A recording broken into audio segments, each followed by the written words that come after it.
Hi, welcome back, everyone, to this week's episode of Kind of a Bitch. Today, I want to talk about something that has been on my mind because it's something I have to do. Well, unfortunately, I have to do it quite a bit, especially in this career. And that specific task is delivering bad news or disappointing news. And whether it is telling a client that they didn't get the house, sometimes it looks like breaking a promise or commitment that I overcommitted to, or simply having to say, that really sucks and I can't fix it for you. It never ever gets easy, but I think it's something that we can become more skillful at. I've had to be the one to deliver it. I've also certainly received my fair share of bad news. And I've also had to sit in the discomfort and the grief of that bad news with people and figure out how not to flinch.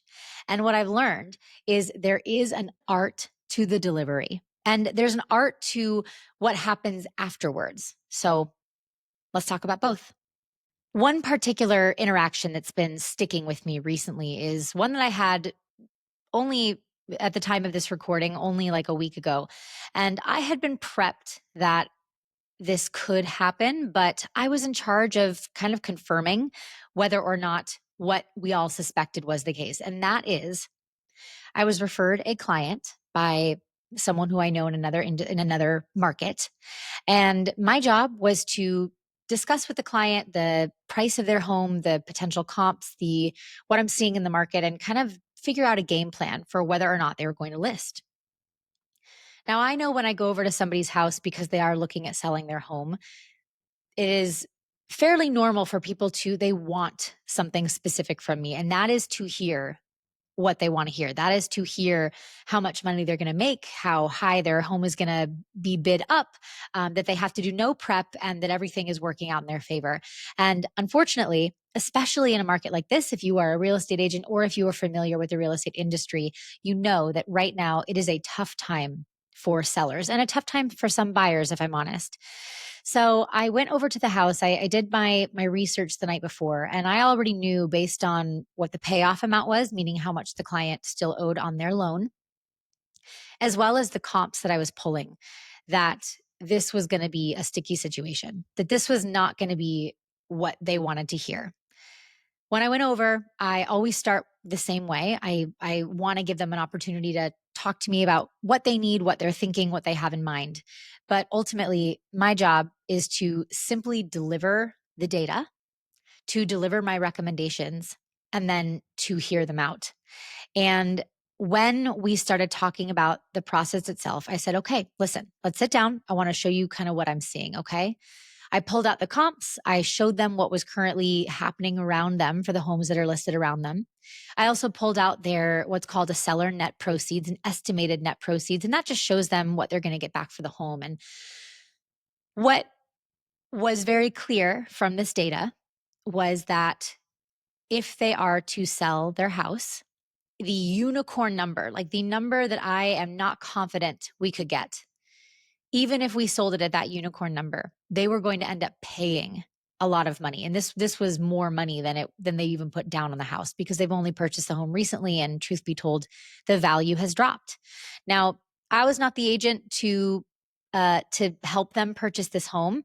So I didn't have I feel lucky in that regard that this wasn't a bad situation that I contributed to, if you will. But when we talked through the potential outcome and all of the outcomes that I could see if we were to sell it, it was an easy decision for the sellers to understand that it really might not be a good idea. And I think what I kept holding on to in this interaction was knowledge is power. And all I can do in delivering this bad news, I am not responsible for these people's feelings. I did not cause these people's feelings. I think that's something that for those of you who are recovering people pleasers like I am, it's very tempting to want to take responsibility for the other person's feelings, which I will go into a little bit later in this episode. But this feeling of wanting to take responsibility and make it better and fix it. And in this particular situation, I can't fix it. This is what the data shows us. This is what will most likely happen if we are to list your house. And so instead of talking about really what we were what we were going to do with the listing process, I ended up sitting with them and hearing about how their first year of homeownership had been really difficult and how they didn't feel prepared and they had some unexpected costs that happened in the community that they were living in. There was just a lot of stuff that was really not in their control. And it's also not in my control. And so really learning to sit in the discomfort and let people use the space to grieve and to be frustrated, that is an art. And on the other hand, being someone who can sit in that grief while not absorbing it to try and control or change is also its own form of strength and art. So, I want to talk about a few of the tactics and a few of the focus points that I have when I'm dealing with people in situations where I either have to give bad news that will cause disappointment or grief, or I'm simply sitting with someone in their grief. Let's talk about this kind of dual challenge, okay? Delivering bad news requires two very distinct skills. Number 1 is clarity in the delivery. Okay? Clarity in the delivery. That means really understanding what exactly the the goal of this news is, but also being very clear about how you move forward. The second is the capacity to hold discomfort. I think that most people, they can kind of get stuck in one or the other. They either like blurt it out and then leave no space for someone to feel, or they tiptoe, they pussyfoot around the truth and they create more confusion. So the sweet spot here is clear, grounded delivery mixed with some silence, some emotional capacity, and some space to witness someone else's reaction without panicking or completely jumping into over explaining. A couple of common mistakes that I often see. Now, if you know me, if you've worked with me in this space, not only am I a real estate agent, but I am also a public speaking coach and a communication coach. So I work with a lot of folks on how to handle themselves in situations that might feel high stress. That includes, of course, public speaking from stages, but that also includes difficult conversations, negotiations, and really situations that turn you into kind of the, I'm using quotation marks here, the worst version of yourself because you're so nervous. So, a couple of the common mistakes that I see is first things first, over apologizing. When we deliver that bad news, that over apologizing, oh my gosh, I'm so sorry. I'd have to tell you this. I'm so, and it's a constant thing. I'm so sorry. I'm so sorry. I feel so bad. This constant over apologizing. Again, this is very normal because we are quick, especially if you are someone who feels with other people, we are quick to want to give our condolences, if you will, but it's not going to help if you are the one delivering that bad news. Number 2 is over explaining, giving so much information that the delivery is watered down. It's diluted. It is hard to understand because you've just provided so much. It leaves people going, wait, so sorry, so we didn't get the house? Or it leaves people going, wait, so sorry, you think that we should sell or that we shouldn't sell? And finding ways to become a little bit more concise and clear and direct about how you're speaking will mitigate those issues. I also want to add here with the over explaining that sometimes people will over explain, but then they will also jump into how it was not their fault. So they'll jump into something. And I see this with new agents a lot. I see this with experienced agents, if I'm completely honest. They jump to defend before they've gotten the bad news out. So building the evidence list before they've even said what needs to be said. Number 3 is using passive language. Now, there's a line here because in some cases passive language can be a softer way to deliver, and in other cases it again leads to a little bit of confusion. Instead of saying things like it was decided that blah blah blah, saying something more direct like the sellers have opted to go with a different offer, right? Number 4, avoiding it completely.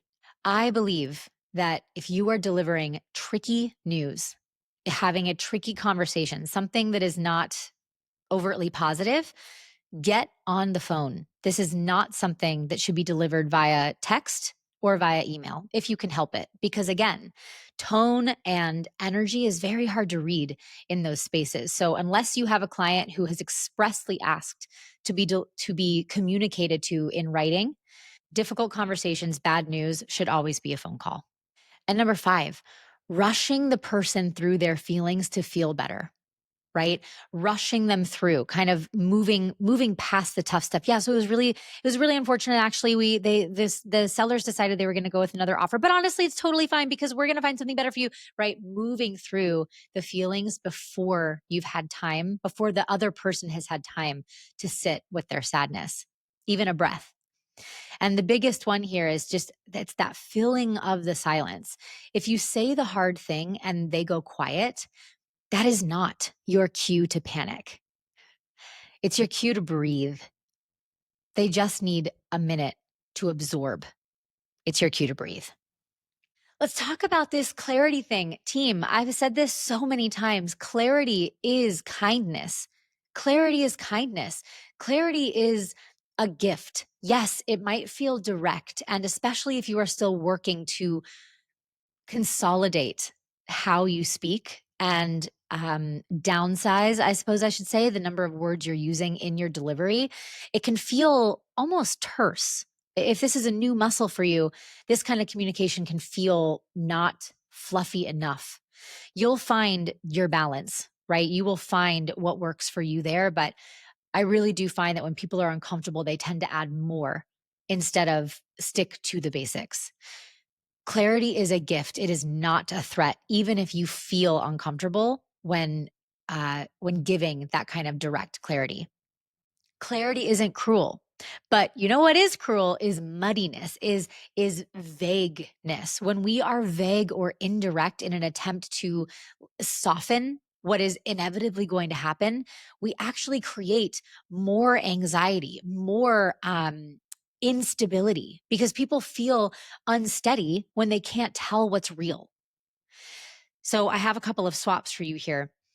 I always encourage people to start with language that preps somebody. So an example is in this last situation when we sat down, I presented the data and showed them what I was seeing.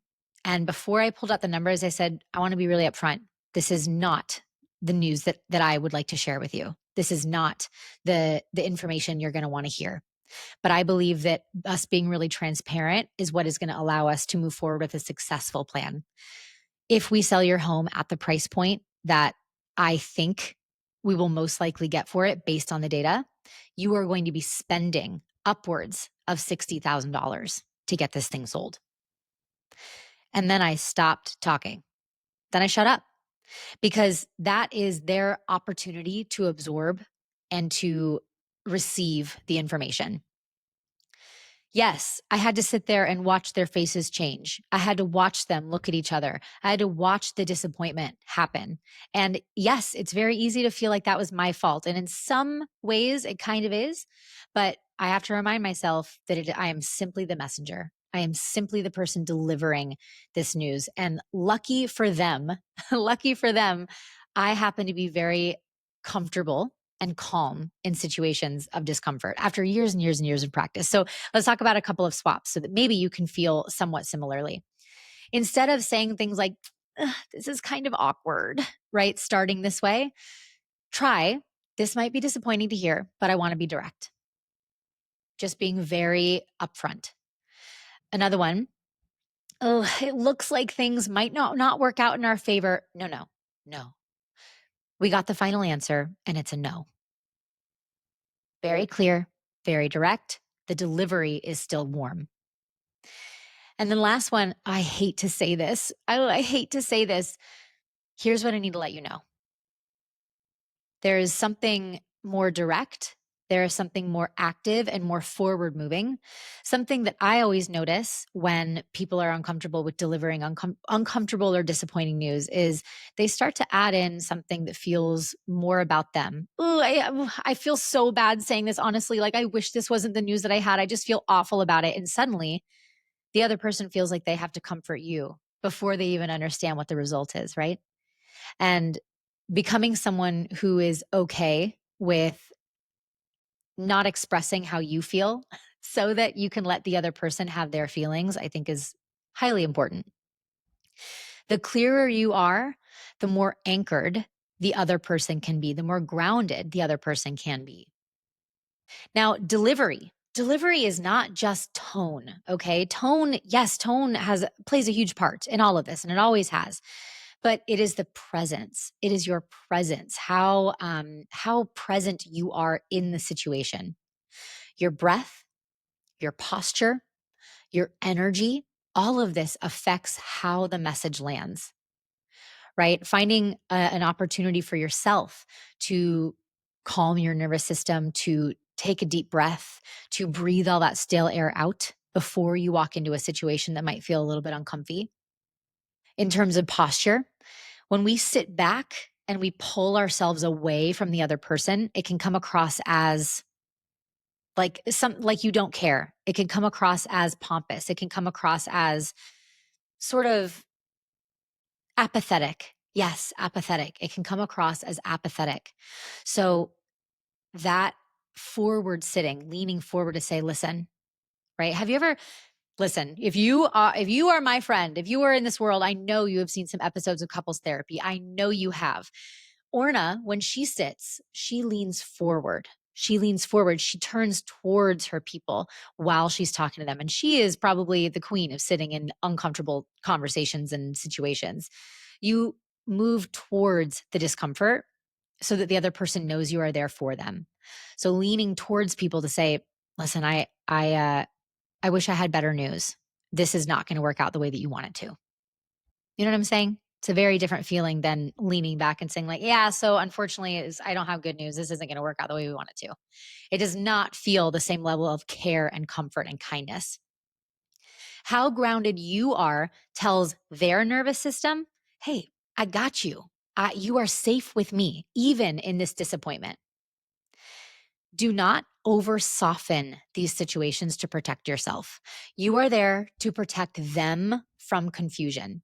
This is within this is all just nervous system communication. If your body is saying, I'm panicking, but your words say everything is fine, the other person will be confused and they will panic. All of these things relate back to clarity. You want everything that you are doing to communicate the same message that this might be uncomfortable.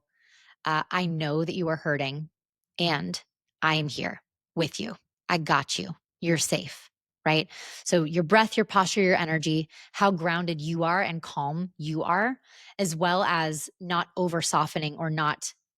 I don't even want to I shouldn't use the term over softening. Over explaining is really it because softness is definitely an attribute here, but over explaining, speaking too much, speaking too quickly, adding too many details, that will all confuse the message that this is not the information that you want to hear. Here it is. It's very clear. You know what I'm saying?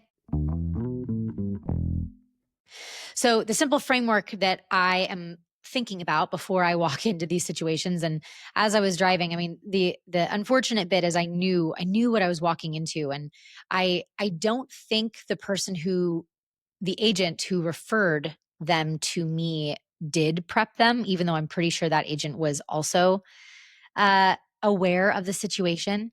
And again, wasn't that agent's job? They asked me to do it because they weren't able to serve these folks since they live in a different area. And but uh, I am always curious how I end up being the one that's delivering news that other people don't want to deliver. But that's a story for another time, team. So the framework that I'm kind of using when I am in these situations is number one, I'm regulating myself. I'm breathing, I'm slowing down, I'm taking a moment before I walk into that situation to remind myself that I'm safe, that I am delivering news. I am not the cause of this disappointing news. And also that their feelings are not, and this is going to sound harsh, their feelings are not my responsibility.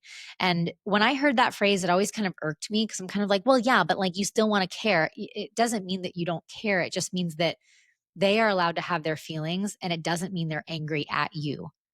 Right. And if they are angry at you, or if there is an outburst or something like that, most likely there's more underneath that. There's more of an explanation for that. So I always have to remind myself, I am not responsible for their feelings, but as a value system, I want to be here to sit with them in it and to give them the space to process. So I will first breathe, I will regulate myself to slow down. Number two is lead with clarity. Say the thing directly. Get very clear with yourself. If that means you need to write down bullet points, if that means that you need to practice saying the line, do it. You need to be able to say, this isn't the news you want to hear. They went with a different offer. Or, I know how hard you've been working, and this is not the news you're going to want to hear. Again, setting it up. This is technically called a softener. I will use that as a softener as well, is to set the scene, because all of that over explaining, they're like, wow, this is amazing. It is again very confusing, and it gives people whiplash if you are too positive and too bubbly before giving that news, or there's a lot of small talk, or oh my gosh, that's my least favorite. Oh my God, that's so great. How are you? Yeah, that's great. Awesome. How's the weather? Da, da, da, da. I want to break up. You're like, what? Why did you just waste all that time in the beginning asking about the weather? You should have come in and just, done the thing. All right. So lead with clarity, say the thing directly. Number three is pause, breathe, let the other person react, and don't interrupt their process. Don't feel the need to interrupt their process. You will notice yourself wanting to add more, wanting to stop the silence. But just like I talk about this with negotiating, embrace the pause. Let the other person receive the information, let them have the reaction. They will come to the table when they're ready. And I will say, star the pause or the silence. I think sitting with someone in silence in their disappointment and grief while still remaining present and grounded is a superpower. Number four is validate. Validate. How many of you have been in therapy with your partner where you're talking about, and like, God love the men. I'm going to say the men as a whole, and to my incredible husband who's editing this at this moment, so much work has been done, but there are certain people in this world, my husband included, who they rush to fix quickly. They rush to fix quickly. So we lose the validating. And validating sounds like, this sucks. I know. I know. That sounds so hard. That is so hard. Oh, I can't believe that someone didn't prep you on that. Or I am I'm really sorry that happened. That sounds like it was really out of your control. Right? The validation. People need that, so that when you move to the next step, which is don't fix, do not fix. We can talk about what we can potentially do, but a lot of people, they don't focus on the solution to the problem or what the options are. They focus on fixing the feelings that are happening right now. Oh my gosh, don't worry about it though. Don't even stress, because we're going to find the next place. Or like, oh my gosh, don't even worry about it though, because you're going to find someone who loves you so much. Or honestly, like, you shouldn't even be stressing, because you're better off going to find another job that actually works better for you. No, no, no, no. Don't fix it. Don't try to change the feelings that they're having. No silver linings here. Okay. Number six is that stay grounded, let them feel their thing, let them feel their feelings without scrambling. And in this particular situation, we played with ideas about how to, what potential other ideas could be, by asking a lot of questions. So I might also add some curiosity in here, asking more questions. You don't have to have solutions for things, but asking questions can be a great way to not only help them digest their disappointment, but to also learn more about what they actually need, so that you can support, so that you can get to the last little step here, which is closing it with care. And when I'm with clients who are not going to get the outcome that they are hoping for, I always like to provide a next step. I like to provide a next step. I usually will ask something like, what can I do in this moment to support you? I will also say things like, I'm still here. I know that this didn't work out this time, and I know that it's hard. I want you to take the evening and sit with it, and have a glass of wine, or go to bed a little early, or watch a good movie. But I want you to know that I'm still here, and we will figure it out, whether it's this week, next month, next year. I'm still here. Again, this is definitely not a script, by the way. This is this is a stance. This is kind of a method you can use when you're walking through things like this. You are not fixing or saving. You're simply um, you're simply witnessing. And a lot of people don't know how to witness. Witnessing in its own sense is listening, right? And I think in our culture, we've lost the ability to listen and to ask questions in order to listen. We ask questions to solve, and we wait for the next opening for us to insert. And if there is too long of an opening, we feel like we have to fill it with words. No, you're witnessing, you're listening, you're here to provide more space for them to fill it up with their worries, their thoughts, their fears, whatever, so that you can build a plan. I personally think that there is a superpower and an art and a gift about being the messenger. About, I don't even want to say getting to be the one, but if you can learn to be comfortable with other people's discomfort, the the gift that you will give them for being a good messenger is we can't even measure it. So I want you to zoom way out. Being the one who delivers bad news and does it well, it builds trust, it builds connection, it builds that foundation for a really strong relationship with your clients. Also with people in general. I mean, heck, the number of friendships that I have where I'm the one that's called when the breakups happen, when the job loss happens, when the miscarriages happen, right? Like that is hard work. And that is hard to be the one who is able to be in that situation. But if you can learn to release the need to fix and change, your muscle, the muscle for dealing with this type of situation will only get stronger and stronger. Most people, they want to be liked. So they don't want to deliver the bad news. They'd rather avoid it. They'd rather sugarcoat it. They'd rather deliver it in a way that makes people go, wait, so I'm confirming we were rejected, right? Like most people want to be liked, but I would rather be trusted. And if I went into that listing appointment and I went in there and I told them what they wanted to hear, and then we went ahead and listed their house, and then it would have failed and we wouldn't have sold it for what they needed to, and they would have been SOL anyways, that does not build trust. And you know what? It's the same thing with even my clients who are on market, where I know that when I go in and I'm very, very clear about the information that I know they're not going to love, I know that then if they don't take my advice and we move forward in a direction that I've advised against, I've already gotten my bases covered so that when that inevitable disappointment or grief does happen, I'm there and I'm ready to support. And again, my bases have already been covered. When you can say the hard things and then stay in the room, when you can say the hard things and then still provide that space, you become someone that people rely on. And that is not weakness, that is leadership. That is someone who can help other people, whether it's relational or professional, help other people grow. And there's another great note from Vanessa Van Edwards, and I have for sure mentioned her in my other podcasts as well. But her whole thing is warmth and competence equals trust. So delivering bad news well is the ultimate test of both competence and compassion, as well as warmth.